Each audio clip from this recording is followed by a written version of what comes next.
Halo, selamat datang kembali di podcast IWPI bersama Pajak Smart. Nah, kali ini kita ditemani oleh Pak Sujono dan juga Pak Rinto Setiawan nih. Tapi untuk yang episode kali ini kita akan mengulik materi dari Bapak Rinto Setiawan selaku Ketua Umum Ikatan Wajib Pajak Indonesia. Di mana episode kali ini kita akan membahas berbagai kebijakan yang sekarang ini dilaksanakan ya, yang ada di Indonesia, yang mana kalau disatukan itu bisa membuat Indonesia itu sama aja dijajah gitu. Nah, untuk lebih lanjutnya kita, akan menyapa dulu nih dari Pak Rinto. Apa kabar Pak Rinto? Ya, sehat, Mbak. Ya, apa Mbak kabar Pak Liza. Sujono? Sehat-sehat, salam ketemu lagi, Bu Aziza, Iya, Pak Rinto. Nah, iya Pak. Nah, oke Pak, kita langsung aja nih Pak. Untuk materinya Pak Rinto bisa di-share nggak Pak? Biar kita bisa melihat dan juga penonton ini bisa nanti komen-komen lah di bawah. ya, Mbak. Ya, ini Mbak Liza sudah materi saya kali ini anatomi penjajahan fiskal era modern, Mbak. Nah, ini adanya Danantara, program MBG, program Koperasi Desa Merah Putih, PMK 39 tahun 2026 dan PP 20 tahun 2026, Mbak ya. Ini peraturan pemerintah nomor 20 tahun 2026. Apakah sama dengan rakyat dijajah ini, Mbak? Ini dalam hal ini lebih khususan lagi adalah wajib pajak. Ini mengungkap hubungan mekanis antara pengeluaran negara yang tak transparan dan tekanan pajak yang mencekik kelas menengah serta UMKM. Ini, Mbak. Kita ketahui Danantara ini sampai bulan pertengahan tahun ini belum bisa melakukan laporan keuangan, Mbak ya, belum bisa menyajikan laporan keuangan, padahal BUMN ini adalah badan usaha milik negara dan sekarang dikonsolidasi melalui Danantara dan sampai sekarang laporan keuangannya belum terbit. Seperti itu, Mbak Aziza. Jadi kalau perusahaan-perusahaan ini kita sudah harus melakukan lapor SPT kalau wajib pajak badan itu maksimal 30 April kemarin, Mbak.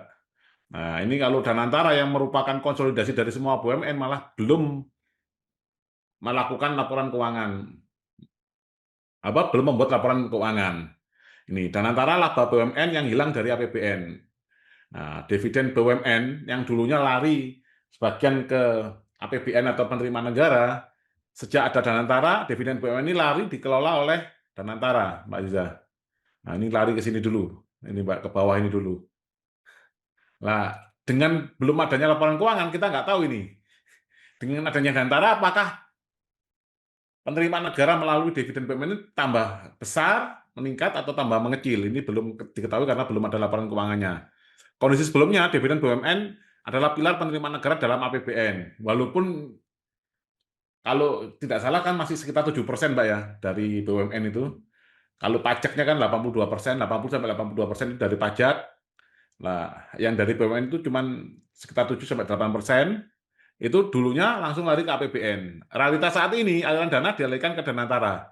Kekurangan APBN ini berisiko ditutup melalui peningkatan target pajak lagi, Mbak. Jadi yang dikorbankan untuk ujung-ujungnya nanti wajib pajak. Nah, ironi transparansi, rakyat dan pelaku usaha diwajibkan lapor pajak dengan ancaman sanksi berat, namun hingga kini belum ada laporan pertanggungjawaban keuangan Danantara yang terbuka untuk publik. Ini kita lari ke program MBG ya, makan bergizi gratis. Nah, pajak semakin keras dan sasaran melenceng. Ini MBG, Mbak ya. Sumber dananya langsung ditarik dari hasil penegakan pajak masyarakat. Fakta di lapangan muncul berbagai dugaan kasus korupsi, namun program terus dilanjutkan tanpa evaluasi menyeluruh. Manfaat ekonomi tidak sepenuhnya dinikmati oleh rakyat kecil, justru kelompok dengan kedekatan ini ya dengan penguasa, partai politik, yayasan dan organisasi masyarakat ini yang menyerap aliran dana ini.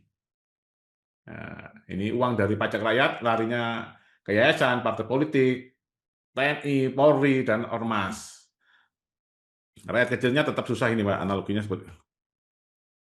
Nah, Koperasi Desa Merah Putih, ini jurang anggaran baru. Nah, ini skala pembiayaan membutuhkan puluhan hingga ratusan triliun rupiah uang rakyat untuk mendanai ribuan titik di seluruh Indonesia. Risiko sistemik, potensi penyimpangan masif akibat selisih tajam antara nilai anggaran di atas kertas dengan realisasi aktual di lapangan. Nah, ini kalau Koperasi Desa Merah Putih, ini memang pemerintah biasanya akan menghindar berargumen bahwa ini adalah memakai dana desa. Cuman ternyata kalau kita cek fakta di lapangan, jadi walaupun koperasi desa Merah Putihnya itu belum didirikan, dana desanya sudah langsung dipotong.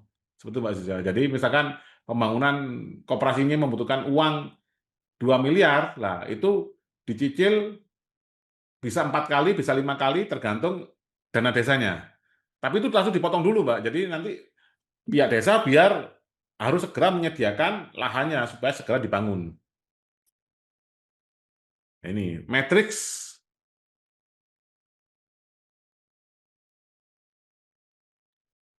ini Mbak ya, matriks kebocoran fiskal, 3 kotak hitam penguras APBN. Nih, program Danantara, sumber dana dividen BUMN, ya, status transparansi tertutup, belum ada laporan publik, resiko sistemik, hilangnya penopang APBN, memaksa kenaikan target pajak. Kalau MBG, sumber dananya dari pajak rakyat, status transparansi berjalan tanpa evaluasi tuntas, risiko sistemik, korupsi, dana terserap elit parpol, alih-alih rakyat tetap menjadi miskin. Ini sudah terbukti, Pak ya, dengan adanya penetapan tersangka oleh Kepala BGN. Yang ketiga adalah KDMP, Koperasi Desa Merah Putih. Sumber dana APBN triliunan rupiah, status transparansi rawan penyimpangan, risiko defisit raksasa dari selisih anggaran versus realisasi di lapangan. Kesimpulan ketiga kotak hitam ini menciptakan defisit besar yang memicu negara bertindak agresif memeras pembayar pajak.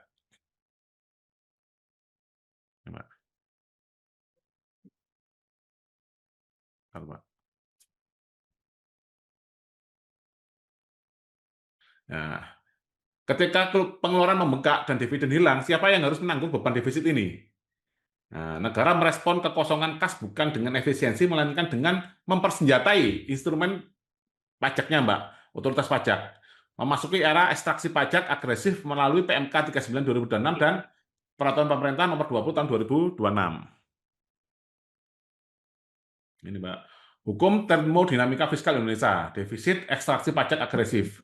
Ketika APBN terkuras oleh program raksasa yang tidak transparan, sistem tidak mengevaluasi pengeluarannya, sistem akan secara mekanis menekan sumber penerimaan terlemah, yaitu wajib pajak, melalui PMK 39 tahun 2026 dan PP 20 tahun 2026. Ini PMK 39 tahun 2026, yaitu ini, Mbak ya, mengubah petugas pajak menjadi mesin penagih. Ini pasal 6 ayat 3 dan pasal 7 ayat 4. Kinerja capaian penerimaan pajak memiliki bobot 50% dari bobot parameter kinerja. Jadi ini, Mbak, jadi capaian penerimaan itu menjadi 50% bobot kinerja. Aturan ini mengikat tunjangan kinerja tukin petugas pajak langsung pada nominal penagihan. KPI-nya, Key Performance Indicator, petugas ini didominasi oleh seberapa banyak uang yang berhasil ditarik dari masyarakat atau wajib pajak. Ini, Mbak. Ini teori keagenan, Mbak ya, saat target menghapus keadilan. Ini, Mbak, aspek keadilan, kemanusiaan, ini target penerimaan tukin. Nah, ini seperti ini, Mbak, sangat jomplang sekali. Dorongan agresif, teori motivasi atau agensi teori, sistem ini memaksa pelaksana tugas untuk mengejar target setinggi mungkin demi tunjangan mereka. Dampak di lapangan, pemeriksaan dan penagihan pajak menjadi sangat agresif. Aspek kemanusiaan diabaikan. Hasil akhir, masyarakat dipaksa membayar pajak yang tidak seharusnya dibayar semata-mata demi memenuhi kuota target petugas pajak. Kalau PP 20 tahun 2026 adalah jebakan pajak untuk UMKM badan. Pemerintah memaksa UMKM yang berbentuk badan usaha untuk membayar pajak jauh melebihi UMKM orang pribadi. Kondisi ini menyalahi konsep keadilan dasar. Entitas dengan skala ekonomi yang sama dihukum hanya karena perbedaan bentuk badan usaha. Warga negara memiliki hak dan kewajiban yang sama, namun regulasi ini menciptakan kasta beban pajak. Nah, ini, Mbak, ini UMKM orang pribadi ini boleh menggunakan PPh final, Mbak ya. Kalau badan mulai saat ini sudah tidak boleh menggunakan ini, Mbak ya, PPh final. Ini, Mbak. Anatomi ketidakadilan orang pribadi versus badan. PP 20 tahun 2026. Ini UMKM orang pribadi, tarif dasar pajak masih 0,5%, UMKM badan hingga 22%. Ini bisa sampai 11%, tapi maksimal sampai 4,8 miliar. Syarat administrasi sederhana, wajib pajak Kalau yang badan wajib pembukuan kompleks. Nah, ini UMKM badan saja harus melakukan pembukuan yang sangat kompleks. Sementara Danantara yang tadi kita bahas di depan itu sampai saat ini belum bisa mengeluarkan laporan keuangannya secara ini ya kepada masyarakat secara terbuka pada publik. Jebakan gagal bukti UMKM orang pribadi tidak ada. Ini UMKM badan bisa terkena norma perhitungan sepihak. Ini sangat tinggi, Mbak, norma penghitungan ini. Catatan, fasilitas pengurangan tarif 50% bagi UMKM badan hanyalah ilusi saat dihadapkan pada realita pemeriksaan pajak. Ini, Mbak. Ilusi diskon bagaimana setengah persen berubah menjadi 10 kali lipat. Ini UMKM orang pribadi setengah persen, perbedaan skala bisa jadi 10 kali lipat. Ini bisa menjadi setara 5,5% UMKM badan yang gagal pembukuan. Ini kalau dihitung dengan norma, Mbak ya. Norma perhitungan. Step pertama, UMKM badan gagal membuktikan pembukuan, sulit bagi bisnis kecil. Petugas menggunakan norma perhitungan 50% dari omset tiba-tiba dianggap keuntungan bersih. Nah, keuntungan fiktif ini dikalikan tarif 11%. Ini hasilnya 5,5%. Ini angka 5,5 ini. Norma perhitungan bentuk badan usaha. Hanya karena bentuk badan usaha, beban pajak membengkak hingga 10 kali lipat. Ini siklus penjajahan fiskal, sebuah sistem yang dirancang. Pengeluaran gelap melalui Danantara, MBG, KDMB yang menguras APBN tanpa transparansi, defisit raksasa, rakyat dijajah oleh sistem sendiri, tekanan KPI melalui PMK 39 tahun 2026, memaksa petugas memeras rakyat dengan target 50%. Ini karena sebagai KPI itu 50% tadi yang kita jelaskan di depan, ini jebakan regulasi PP 20 tahun 2026 menjerat UMKM dengan beban bisa 10 kali lipat untuk menutupi defisit. Nah, bukan kebijakan yang salah secara kebetulan, melainkan mekanisme ekstraksi yang terstruktur. Seperti itu, Mbak Aziza. Nah, Pak, ini kan kalau misalkan terjadi kebocoran dan ketidakefisien anggaran nih dalam program-program besar negara. Nah, akibatnya seperti apa, Pak? Apalagi kalau misalkan wajib pajaknya udah ditekan habis-habisan, terus habis itu dividen dari BUMN-nya juga tidak transparan. Nah, itu gimana, Pak? Ya, kalau menurut saya seperti ini, Mbak Aziza, karena dalam perencanaan APBN ini kan berdasarkan program, Mbak ya, era APBN, rancangan anggaran pendapatan dan belanja negara ini belanjanya kan sudah ditentukan, Mbak. Otomatis kan mereka tinggal mencari pendapatannya. Pendapatannya sementara ini 80 sampai 82% itu mengandalkan pajak, 7 sampai 8% itu kan dari pendapatan ini sumber daya alam melalui BUMN dan lain-lain. Nah, ini sementara ada Danantara, kan ini mengurangi, Mbak, mengurangi apa penerimaan negara yang dari sumber daya alam. Nah, sementara rencana belanja semakin meningkat, Mbak.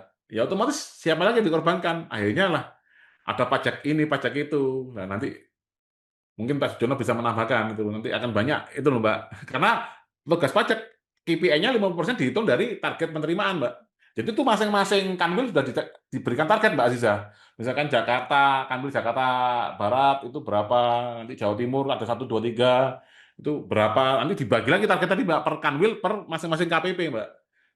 Nah, setelah per KPP, masing-masing KPP, per masing-masing pemeriksa pajak. Bisa jadi seperti itu, Mbak Aziza. Ya. Nah, dengan kondisi yang kayak gini, Pak, apakah wajar, Pak, kalau misalkan, kan sumber daya alam di Indonesia cukup banyak nih ya, Pak, ya. Tapi kita 80%-nya masih berasal dari pajak rakyat gitu. Apakah hal ini itu wajar, Pak? Gimana Pak Rinto? Ya, menurut saya kalau kita ngomong wajar nggak wajar, kita lihat dulu, Mbak. Tadi kan judul materi saya kan sudah ngomong, Mbak, ini kan rakyat dijajah secara fiskal itu loh, Mbak. Ya, berarti kan kalau sudah nggak wajar ini, ya karena saya sudah mengatakan ini penjajahan fiskal, berarti kan nggak wajar, Mbak. Kalau kita berkaca dengan negara lain, contohnya di negara Uni Emirat Arab itu bisa sampai 80%, Mbak, penerimaan negaranya ditopang oleh sumber daya alam. Gitu, Mbak.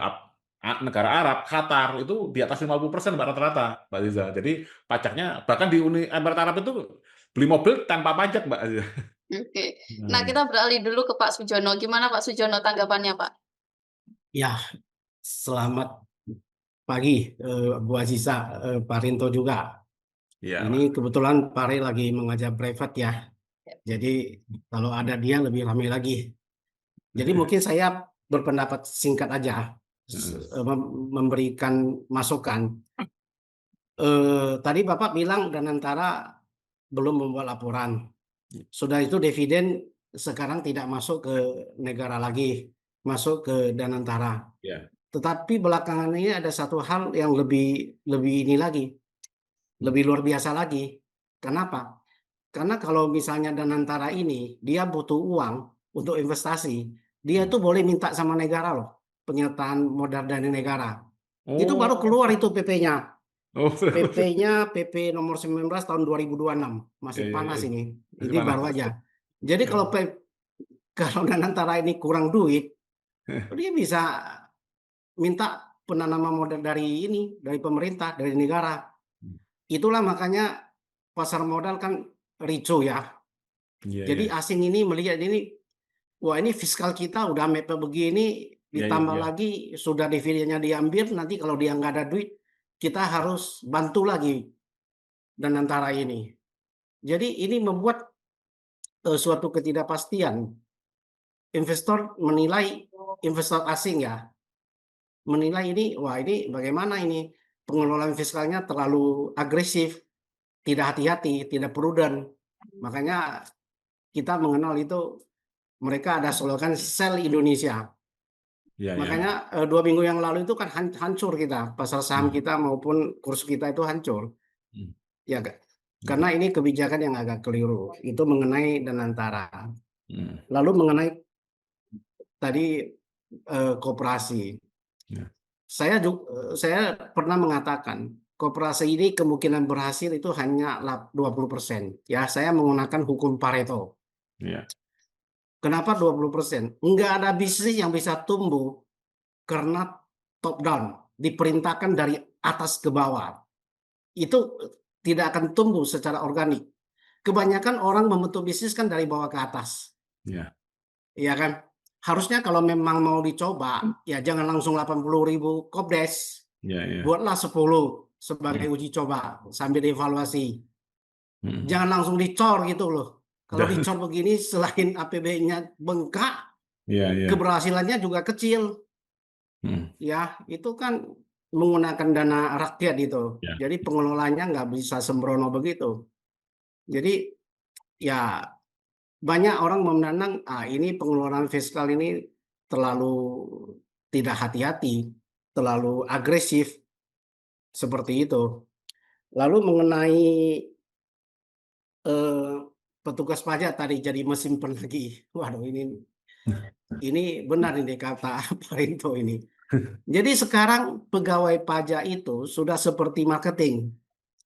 Dikasih target dan dikasih komisi, ya kan? Tadi Iya, kalau betul, Pak. 50% itu kan komisi. Nah, Makin banyak Anda menagih pajak, makin besar uang yang bisa KPI-nya, Anda Pak. bawa. Iya. Iya, berarti kan Ya. KPI berkaitan dengan penghasilan, Iya, Pak ya. betul, Pak. Ya, berarti makin besar pencapaian Anda, makin banyak uang yang Anda bawa pulang. Iya, iya. Betul nggak? Betul, Pak. Betul, Pak. Wah, itu kalau mesin penagihnya ini matre atau motivasinya ekonomi, wah dia bisa jadi orang yang sadis itu. Ya. Bisa diobok-obok ini WP ini, ya kan? Nah, lalu saya menemukan satu data yang sangat menarik ya. Hmm.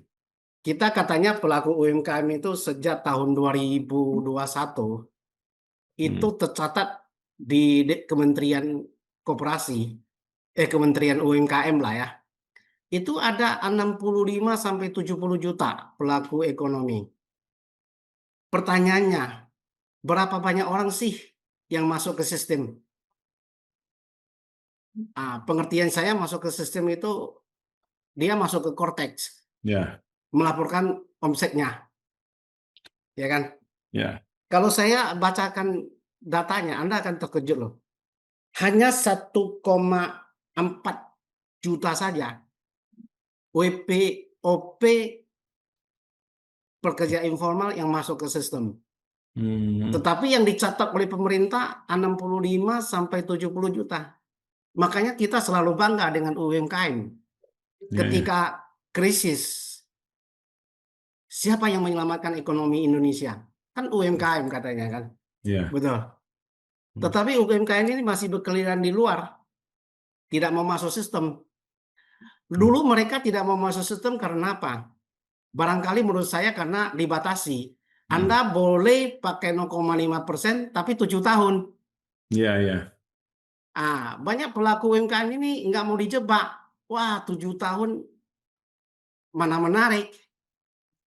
Nanti kalau setelah saya sudah masuk dan sudah 7 tahun, saya nggak bisa keluar loh. Bisa masuk, nggak bisa keluar loh. Ya nggak? Iya. Makanya mereka merasa itu tidak menarik. 7 tahun itu tidak menarik. Lalu bagaimana pemerintah berpikir? Ini secara kebijakan ya. Bukan menciptakan mesin penagih seperti itu. Saya lebih setuju kita membuat regulasi yang bisa memancing orang untuk masuk ke sistem.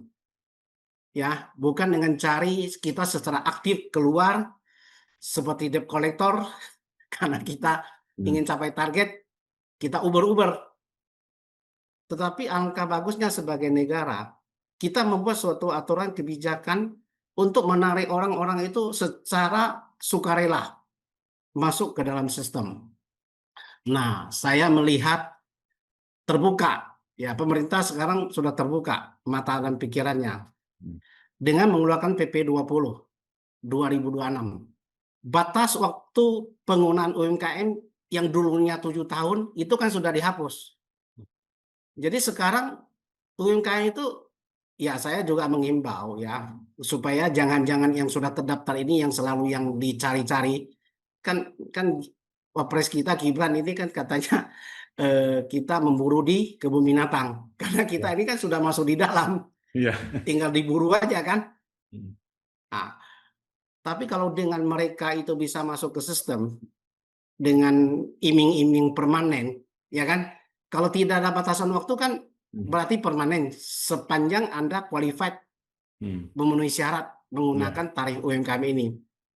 Berarti kan sebenarnya sektor-sektor informal yang sekian puluh juta itu yang masih sekitar 65 juta yang mau masuk ke sistem, ya harusnya jangan khawatir lagi untuk masuk ke sistem. Karena apa? Pemerintah sudah bilang, sepanjang Anda memenuhi syarat, Anda boleh pakai seumur hidup. Kami tidak akan memanjaki Anda dengan tarif progresif. Memang, tapi kita melihat apakah PP ini akan efektif. Artinya apa? Tahun depan kita harus melihat ada pertumbuhan jumlah WP yang signifikan setelah PP 20 ini diluncurkan.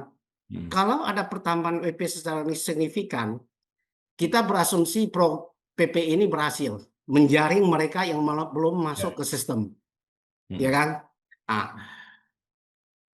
Saya tidak tahu kalau mereka menggunakan mesin penagih ya, yang Bapak bilang tadi, ini jangan-jangan yang di luar sistem masih takut. Waduh, saya meskipun nanti 0,5%, wah saya diuber-uber karena sudah masuk ya kan. Akhirnya ada PMK ini mereka jadi takut. Wah ini saya masuk nggak ya? Jadi dia jadi bingung ini. Saya sebenarnya mau masuk, tapi mereka itu kayak debt collector. Wah udah jangan dulu lah, ya kan? Jadi ada kemungkinan PMK yang Bapak sebutkan tadi, PMK nomor 39 itu, di mana Fiskus menjadi mesin penagih, itu akan membuat jauh itu pelaku UMKM itu masuk ke dalam sistem, jadi ragu mereka. Ini dikasih gula tapi ada jebakan gitu loh. Itu ya, itu mengenai komentar saya terhadap artikel Pak Rinto ya. Sangat menarik memang artikel Bapak ini. Jadi luar biasa ini kalau menurut saya. Terima kasih. Ya, terima kasih Pak Sujono. Nah, kembali lagi nih ke Pak Rinto sebagai penutup nih Pak. Kalau memang keadaannya seperti ini ya, dan Pak Rinto kan sering sekali menyebutkan bahwa rakyat itu pemilik kedaulatan. Nah, tapi dengan kondisi sekarang, bukankah wajib pajak itu akhirnya sama dengan dalam tanda kutip itu sumber dana Pak? Ketika negara atau pemerintah ini membutuhkan tambahan anggaran, gimana Pak? Ya, benar Mbak Aziza. Jadi memang dengan sistem yang ada sekarang ini, memang yang ujungnya dikorbankan pasti rakyat, Mbak. Dalam hal ini wajib pajak, karena sumber pendapatan negara dari pajak itu 80-82%. Apalagi Pak Sujono tadi menambahkan KDM Danantara malah bisa penyertaan modal negara, Pak ya. Jadi malah bukan Ya, nyetop, malah tambah menghabiskan, Mbak. Jadi ini kan sudah 82%, angka pokoknya naik, Mbak. Mbak. Ini naiknya, angka pokoknya naik karena beban belanjanya semakin naik, dan dari yang 7% tadi sumbangan dari sumber daya alam bisa naik lagi ke wajib pajak. Bisa-bisa nanti bisa mendekati 90%, Mbak, pendapatan negara ini dari pajak, Mbak Iza. Jadi langkah yang harus kita lakukan, Mbak, kalau kita lihat, kalau bagi saya, Mbak, yang memahami sistem negara ini, itu memang rakyat harus dikembalikan lagi sebagai pemilik kedaulatan, Mbak. Memang harus ada amandemen, Mbak. Itu solusinya hanya di situ, Mbak. Selama tidak ada amandemen, ya kita hanya bisa seperti ini, mereka juga nggak peduli, yang penting programnya tetap jalan. Seperti tadi ada beberapa konten, Mbak, yang saya temukan, ya seperti kita itu kena sihir, Mbak. Jadi sebenarnya pajak ini alat penjajah kita, tapi kita tuh malah santai-santai, Mbak. Lah mungkin Pak Sujono tadi menjelaskan, ternyata kenapa kok santai-santai rakyatnya, karena ternyata lebih banyak yang di luar sistem, gitu, Pak, ya. Seperti itu, Pak Aziz. Oke, siap, Pak. Nah, untuk episode kali ini terima kasih banyak kepada Pak Rinto dan Pak Sujono. Kita akan berjumpa lagi di episode selanjutnya. Nah, untuk teman-teman jangan lupa untuk like, comment, share, dan juga subscribe channel ini supaya bisa berkembang lebih baik lagi. Nah, sampai jumpa. Terima kasih, Pak. Sama-sama, Pak. terima kasih.